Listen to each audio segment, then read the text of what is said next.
அகல் விளக்கில் பார்த்தீங்கன்னா ஹீரோயின் வந்து ஷோபா. இவர் வந்து ஒரு டம்மி ஹீரோ மாதிரி தான்.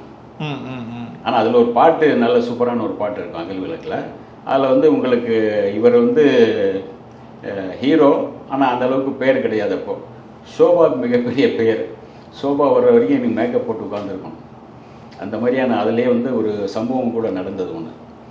இவர் வந்து அன்றைக்கி ஃபுல்லாக எப்போவுமே ஒரு கரெக்டாக நேரத்துக்கு சாப்பிட்ணுன்னு, நல்ல பெரிய வீட்டு பையன் தானே, நேரத்தோடு சாப்பிட்ணும், நல்லா சாப்பிட்ணுங்கிற பாரு. அன்றைக்கி போய் ஷூட்டிங்கில் உட்காந்துருக்காரு. கையெல்லாம் கழுவி சாப்பிட போகலான்னு பார்த்தா டிஃபன் சாப்பிட ஹீரோயின் வந்துடுறாங்க, சாப்பிடாத உட்காருங்க அப்படின்றாங்க. அப்படியே மணி 10ஆவது 12ஆவது இப்போ பசிக்குது சாப்பிட்றேன். ஹீரோயின் வந்துடும் உட்காரியா அப்படின்றாங்க. சரின்னு அப்படி பார்த்தா மணி 1ஆவது 2ஆவது. சாப்பிட போனான்னு கையிலேருந்து சாப்பாடு போட்டு கையில் இது பண்ணுறாரு. அப்படியே டக்கு இந்த ப்ரொடக்ஷன் மேனேஜர் ஹீரோயின் வந்தாச்சு, வயா வயா வயா வயா அப்படியே சம்பாதிக்கிறத சாப்பிட்றதானையா, அது கூட சாப்பிட விட மாட்டேங்கிறீங்களையா அப்படின்னு புலம்பிட்டே போயிட்டு போகிறாரு. நடித்து கொடுத்துட்டு அப்புறம் வர்றாரு.